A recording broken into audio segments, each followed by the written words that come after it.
So good evening, everyone. Thank you for being here for our second listening session for rebates and electric vehicles. I'm Alice Ruffle, Southern California Director for California Interfaith Power and Light. And just a few items before we begin.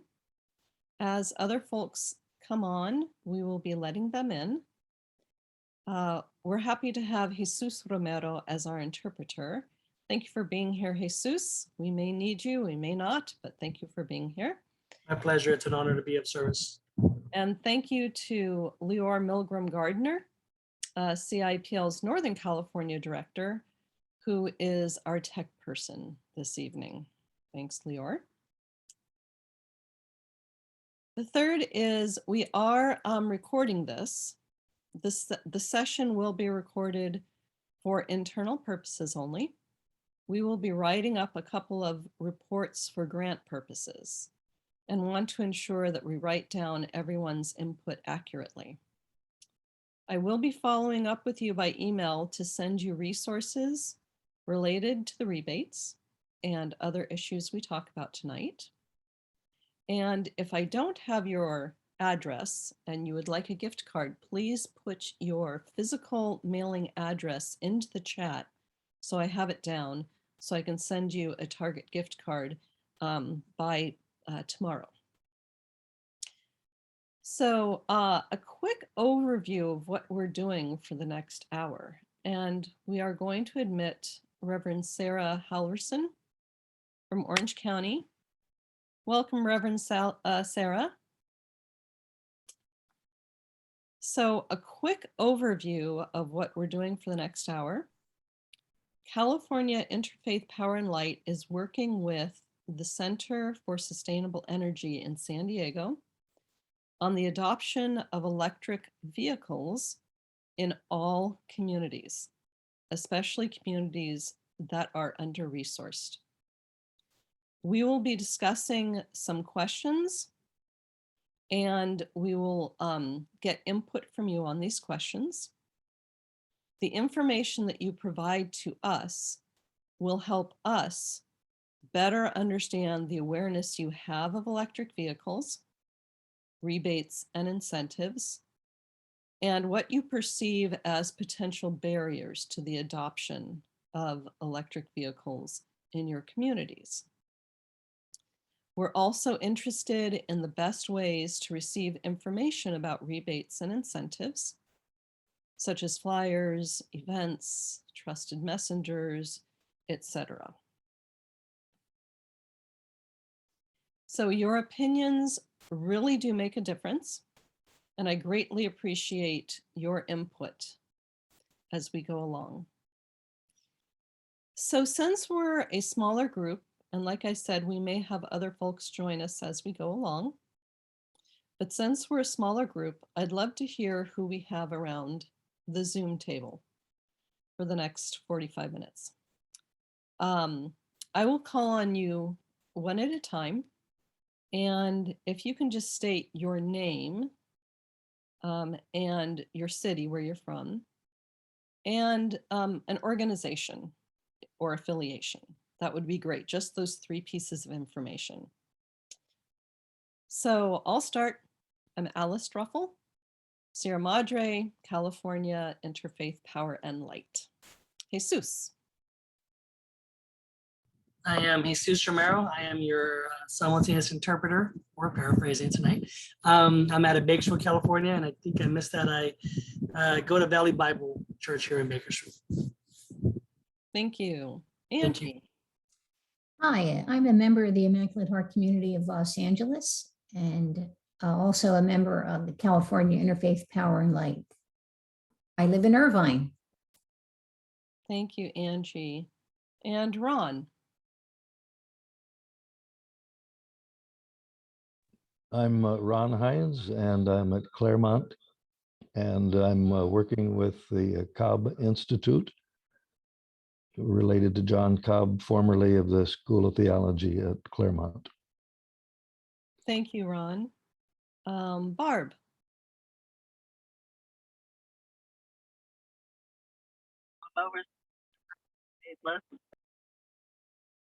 Barb, you're on mute.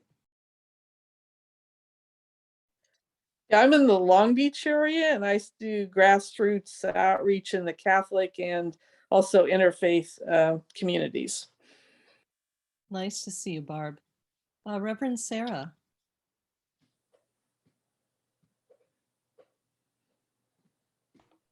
This is Reverend Sarah's husband, Marquise Cano. We go to, we're in Costa Mesa and we go to Irvine United Congregational Church. He's the pastor there. Welcome, Sarah, and welcome her husband. Thank you. Thank you. And Elizabeth Green. Just your name. So, Yeah. okay, so I go to Bible study at one church. I talk with the people at another church. I go to Zoom meetings at another church, women's meetings at another church, and I'm invited by 15 different denominations to assist them with their Bible studies because it's way too much fun. I shouldn't be doing it so much. Wonderful. And what city are you in, Elizabeth? Santa Monica. Thank you. All right. Anyone that I'm missing? All right. And our friend Leor, who's the The other Ron Hines is Ron's wife, Lois. And she's got her picture off. She's active in the Claremont United Methodist Church. Wonderful. We welcome Lois too. Thank you so much, Ron. All right. So now to the main event. As I said, California is working with the Center for Sustainable Energy on this campaign. And CIPL works with the California faith community on many pressing climate issues, including the adoption of electric vehicles and the electrification of transportation, especially in underserved areas. And I'm excited to see some colleagues that are on this call this evening that are also working on electrification of transportation. And I'm eager to hear your input on the following questions. So the first is a poll, and Leor will post the poll for us. The poll is, what is your familiarity with electric vehicles? A lot, somewhat, or really not at all? We're going to give you just a moment to look, find this poll, and answer the question. This is always an excellent way to start, to see who we're speaking with. Right. Okay, I see 5 people have answered the poll. And you know what, Jesus, if you want to, I don't know if you answered that, but you're more than welcome. I just did. I saw it popped up. Excellent. Okay. All right. So what I see, has everyone had a chance to respond? Wonderful. So what I see is 2/3 of you, and you can end the poll, Leor, and share the results. Wonderful. Thank you. 2/3 of you have somewhat of an understanding and knowledge of electric vehicles, and 1/3 of you have a lot. So that's really great. Thank you. We can stop sharing that. So the next question for you .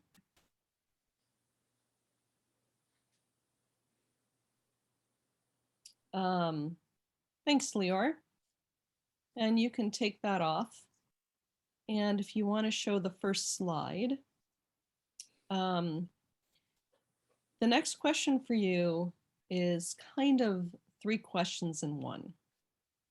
And again, your input is very, very valuable in what you say. All right. So the questions are, how much awareness is there about EVs and their benefits in your community. Are you aware of rebates for electric vehicles such as Replace Your Ride, otherwise known as Cash for Clunkers from South Coast Air Quality Management District, which was really, really huge in 2009 and ongoing, the California Vehicle Rebate Program, and then what are your ideas for increasing awareness? So these are 3 questions, and I know it's a lot to take in right now, but you can kind of take a moment and think about your answers. And if there's one particular question you can speak to, great. If you want to speak to all 3 of them, great. And this is not yet the time to talk about barriers to the adoption of EVs, because we're going to get to that question later. So this is just about awareness of rebates, and what are your ideas for increasing awareness?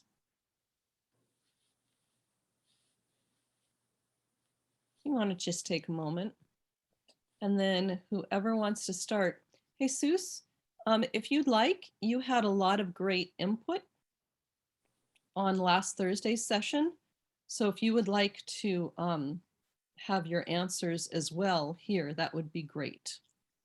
So we have it recorded for this session as well. Okay, thank you. All right. So does anyone want to start?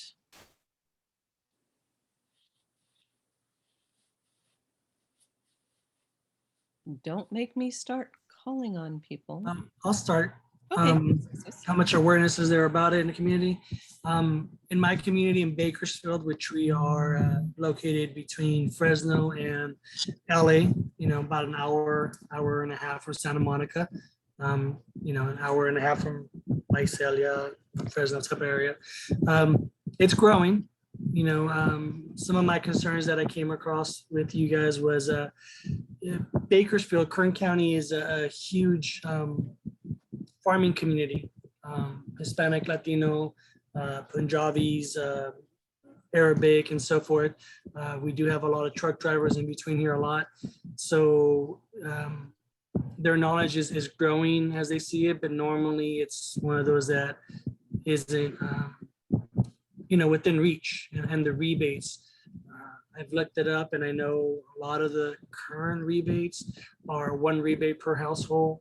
I could not buy this vehicle from Alice if she had one. I have to go to a participating thing. So those are some of the questions and concerns that came around for me in awareness. And I think I answered that. I got ahead of myself, but that's what we have. It's been growing. I know across the street from where I live, they have a few charging stations out now. Thank you, Jesus. All right, another?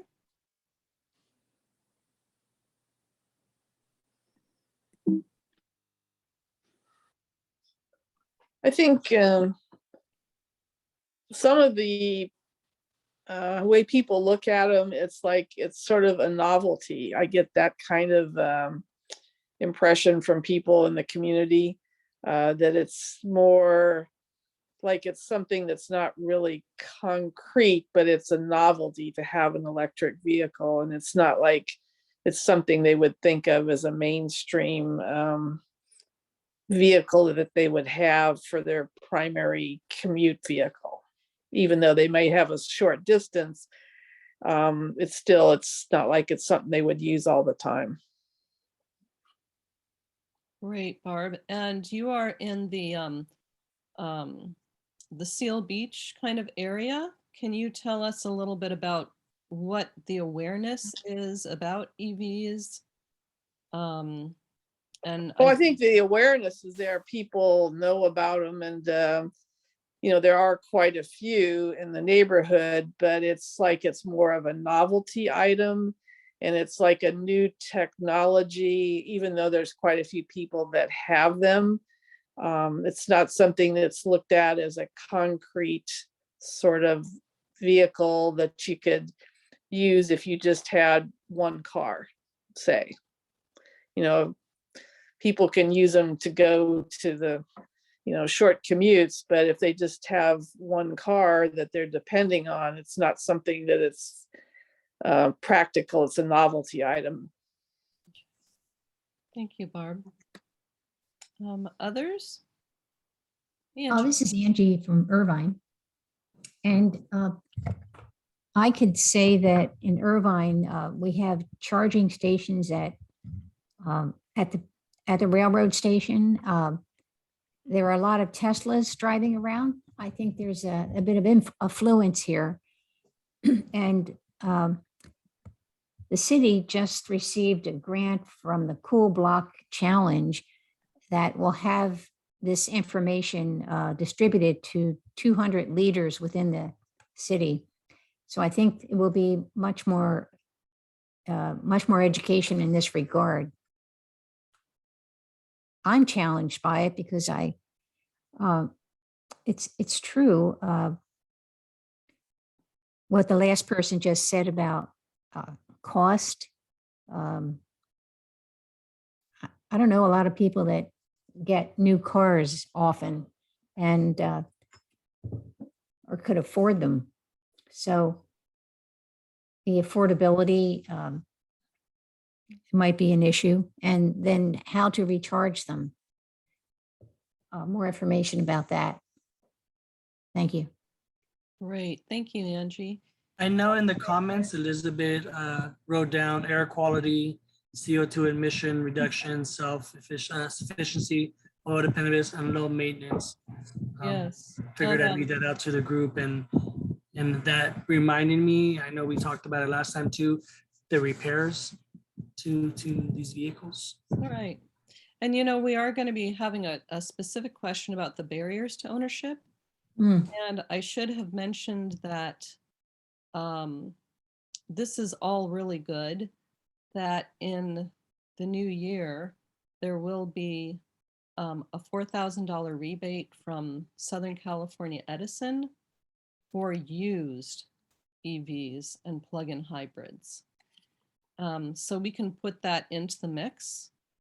And as Jesus mentioned, that is only for Southern California Edison customers that buy used EVs and used plug-in hybrids from dealerships.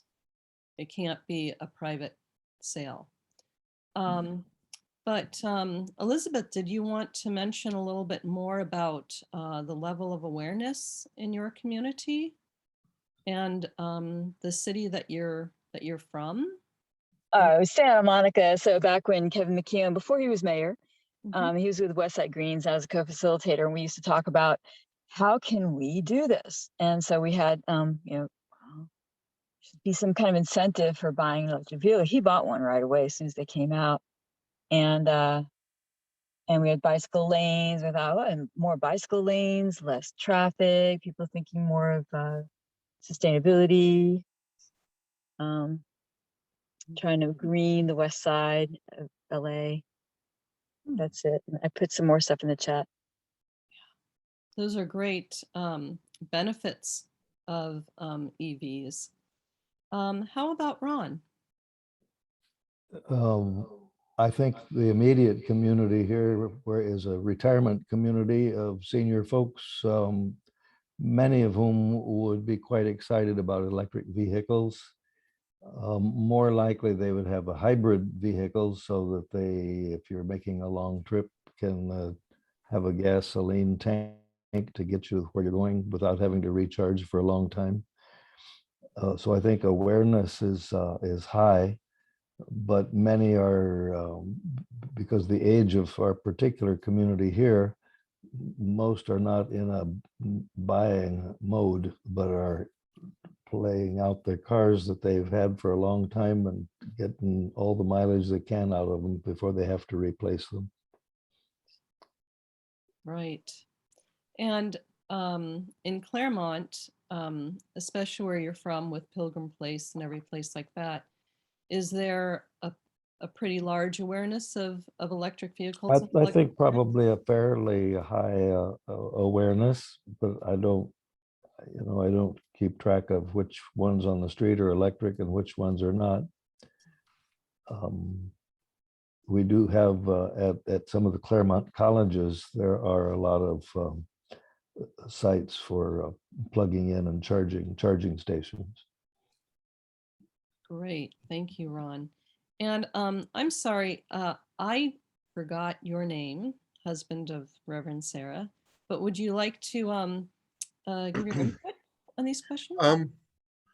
The the awareness of rebates is, I think a lot of people know that there are rebates out there for electric vehicles, but they might not know how to find out, you know, where, what the rebates are, what's available, what you should be looking for, how much is available. Like we were thinking about buying a hybrid vehicle not that long ago, and I had no idea that, you know, there was so much money for, if you buy a new vehicle. I had no idea that they were offering that much money, and it wasn't until my wife looked it up that made us think about a electric vehicle.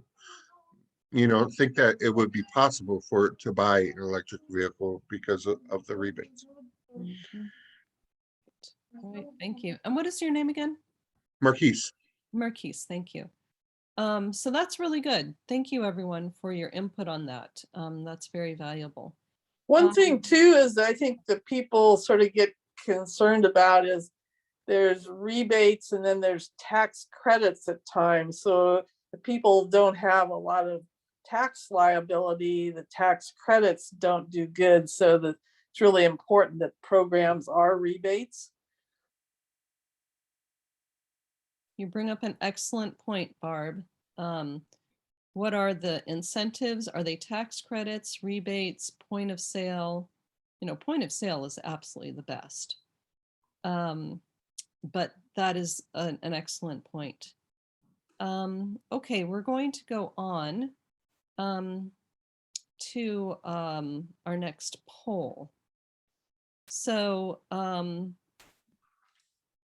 Leor will put up a poll question, and it is, what are the most effective ways to advertise to your community?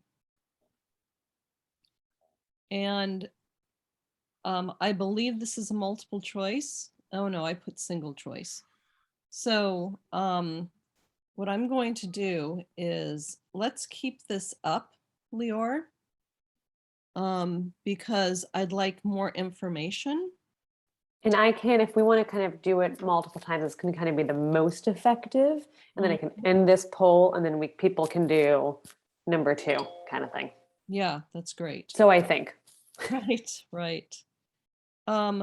So basically, if you would like to drop into the chat, I'm going to write this in the chat.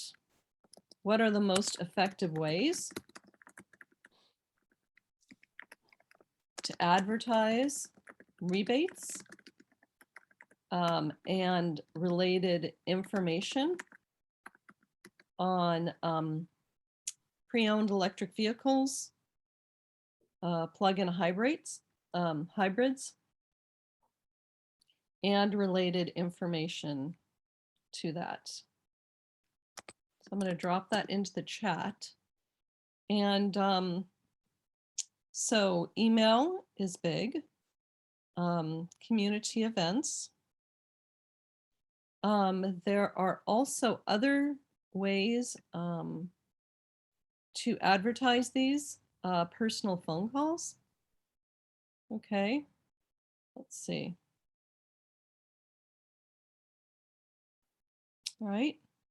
Also, just like in people's utility bills, they usually put some flyers in.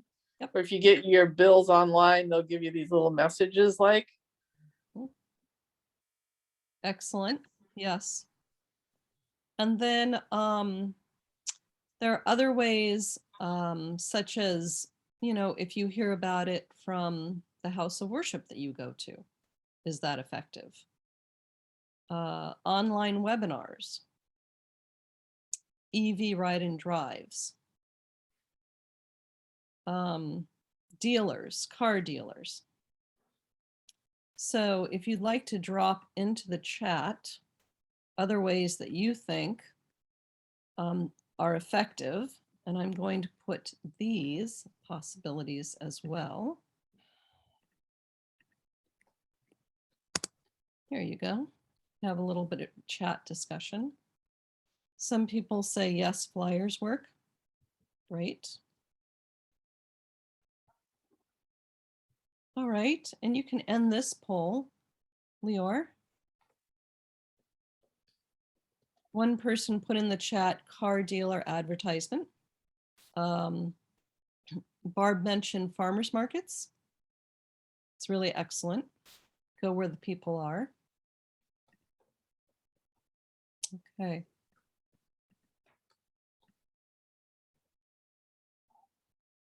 There we go. Here's our results.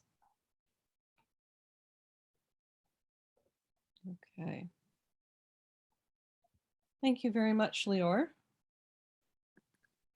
I'm going to take a little screenshot. Oh, it should appear in the recording. All right, thank you. Huh? Right. Huh? So we're going to, and I remind you, if you're not speaking, if you can put yourself on mute, that would be great. And Ron did mention that most TV ads are not for EVs or hybrids. Well, there's more now, since we see commercials for, you know, Volvo. Every single new car from Volvo is going to be electric. But a lot of people can't afford two EVs. So we really want to reach out to folks that don't have a lot of wealth that can afford a Tesla, that are from communities that are underserved and that face structural barriers a lot of times. And we want information about pre-owned EVs. I'll give you a little tale. My car is a 2014 Prius, and it's a plug-in. And even when I don't plug it in, I get 52 miles per gallon. And Priuses look small, but they are big. You can put a lot into a Prius. I got it in 2018, it was 4 years old. And I can keep this for a long time. So these are the types of cars that are going to be out there, especially since we now have a chip shortage. That's going to, this is all affecting the availability of cars. Jesus Romero said, and Priuses are fast. Thank you. Yes, when I want to, I can really gun my engine and outrun someone. Oh, did I say that? Okay. So the next question is something I know that we're going to have a lot of answers to, and we've already heard a lot. What are the potential barriers to the adoption of EVs in your community? And as before, Jesus, we'd love to hear from you as well. So we've heard some things, but who would like to start with that one? What are the potential barriers? One thing is I live in an older neighborhood, and we've had a lot of issues with maintaining a 120 voltage in our lines, and we get like sort of drawdowns. And some people, I know one elderly lady bought a new bolt, and I mentioned to her, I said, did you tell the Edison company that you were going to be charging your new electric vehicle? And oh no, I didn't know I was supposed to tell Edison. But you know, the power grid in the neighborhood is very challenged. It's about 60 years old, and they've gone through and redone some new transformers, etc. But there's still a lot of issues, I think, of maintaining a current balance. And I'm down at the end of a street, and I've got like 3 blocks where everybody is drawing things off, whether it's their new big screen TVs or their new EV. And Sometimes I may only have the refrigerator and one light, and the one light goes dim. That's, the reality of a grid. Can it really handle it? Good. Thank you. And also another thing too is I have one friend that lives in Vegas, and she would like to have an EV, but she commutes back and forth. She's a musician and comes back and forth to LA from time to time. And she says if she would drive, and basically, she would have to stop somewhere in Barstow or someone to get it charged. And you got 9 zillion other people in Barstow that need their EV charged. You could be out there for hours.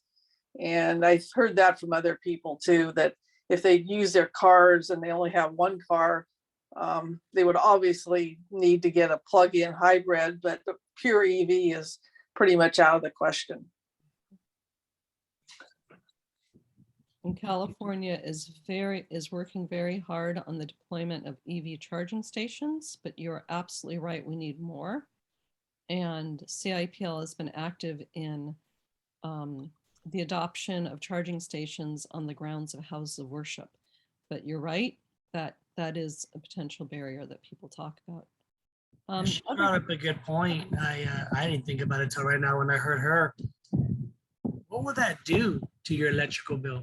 I know there's rebates and incentives to help you, but if now you're plugging up this car that's going to be using up all this energy, what does that do to your monthly bill for the average person that doesn't have a solar system or anything else?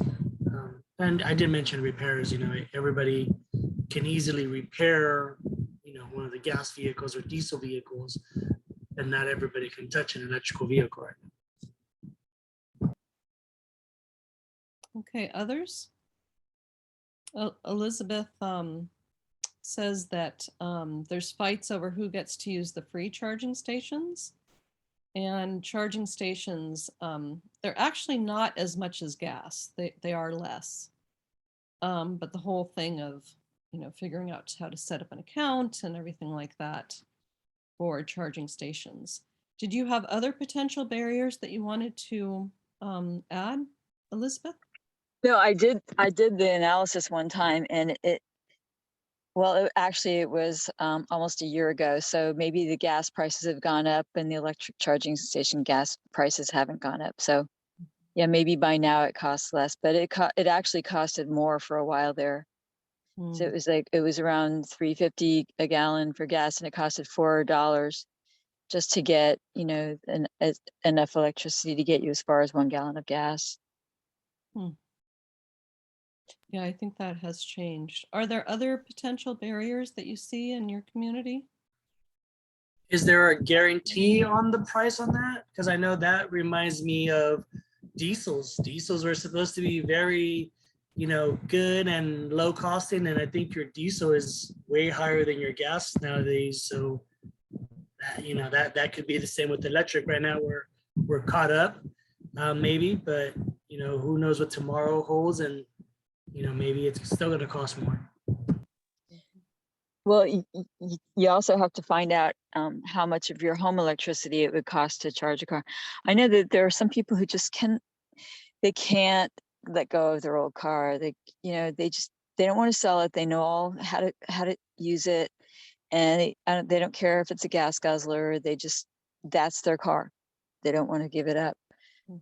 So yeah, there's that sentimental, or I don't want to waste, or I don't want to have to sell this, or I don't want to have to put this on Craigslist and deal with Craigslist people.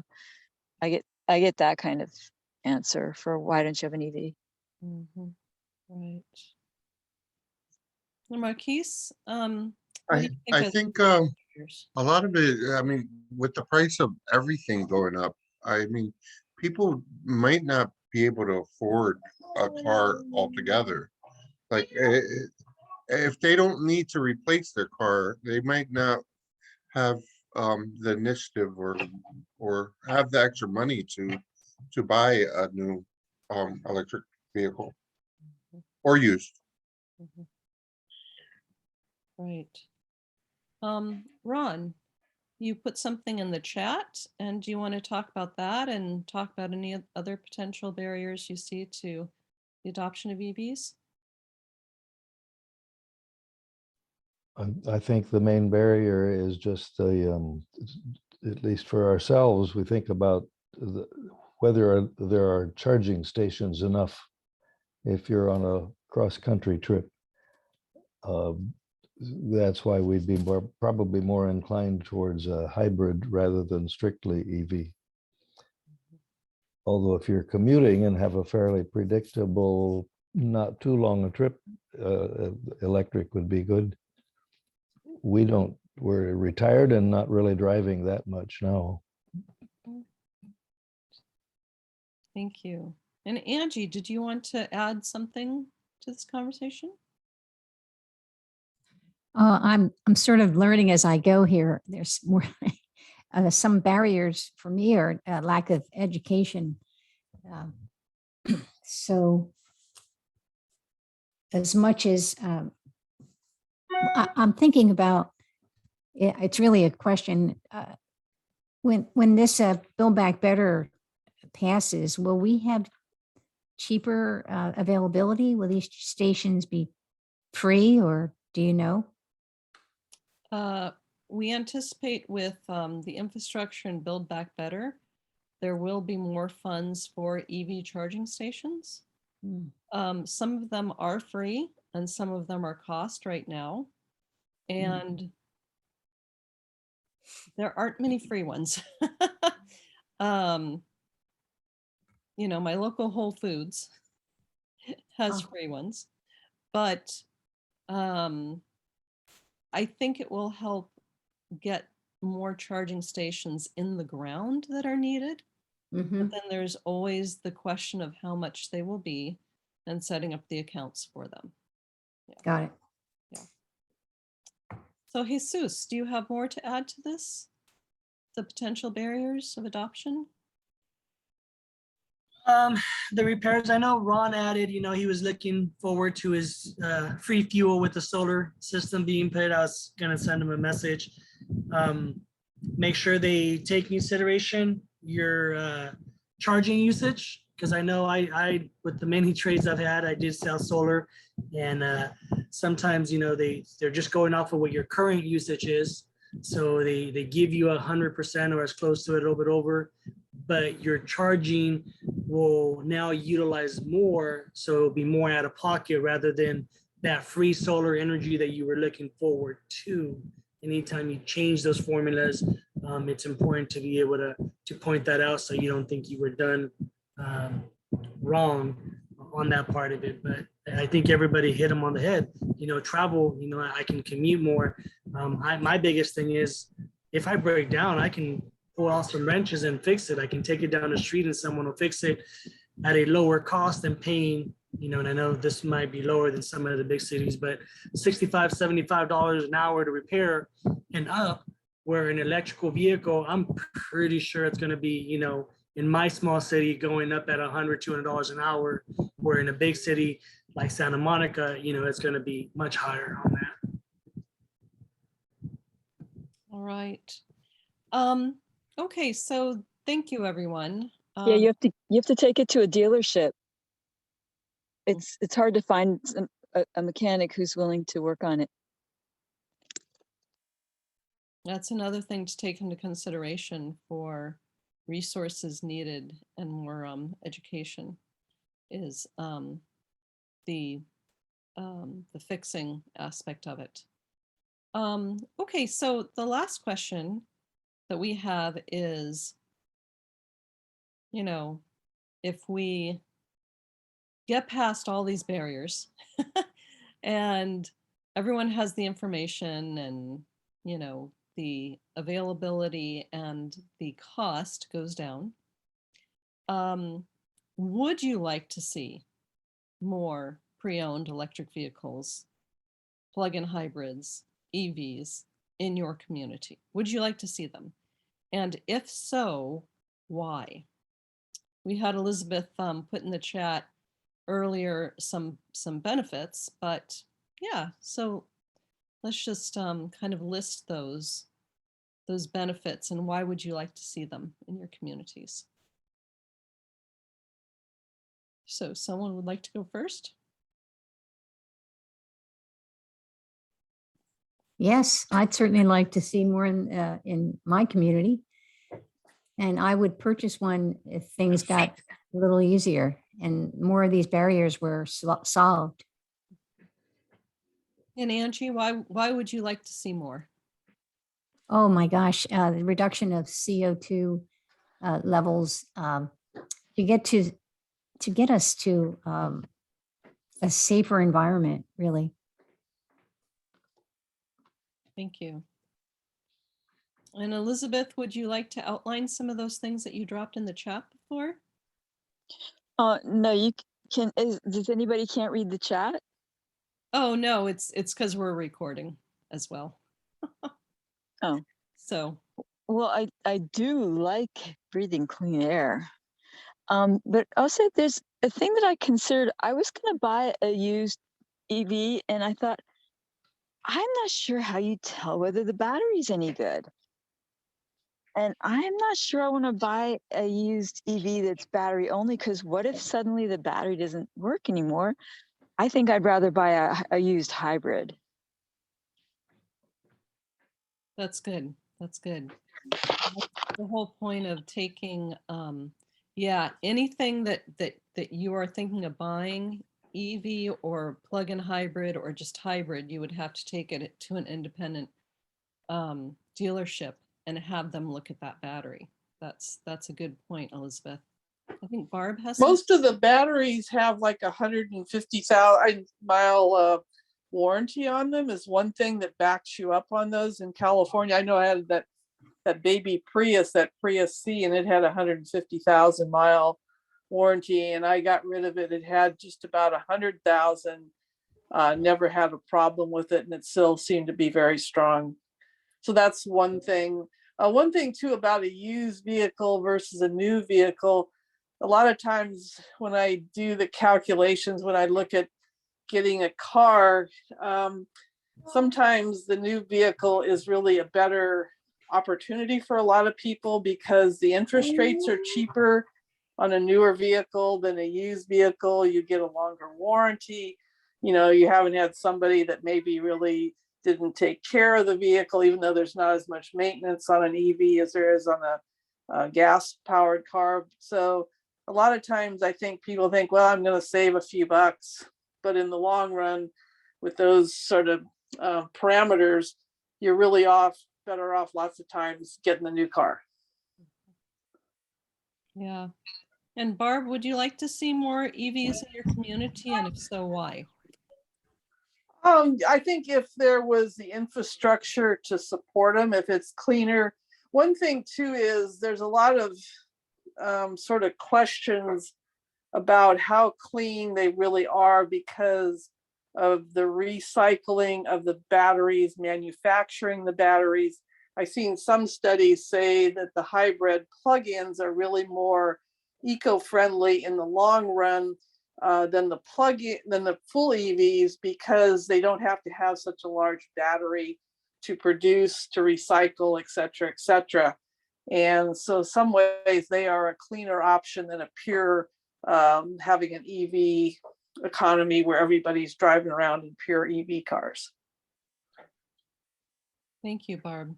Mm-hmm. Yes. Toyota's done a lot of research on that. And that's one reason why they're sort of more into the plug-in modes, more so than some of these people that have gone EV, full EV models. Mm-hmm. Yes, Marquise.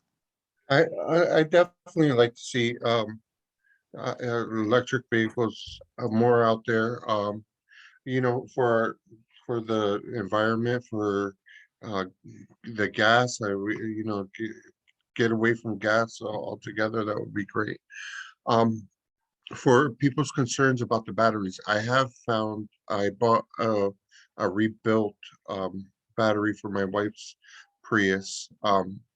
Because we weren't gonna spend, I think, $4,000 or $5,000 for a battery. They do have places that rebuilds electric batteries. It's good to know. Thank you, Marquise. And Ron, would you like to see more EVs in your community and why?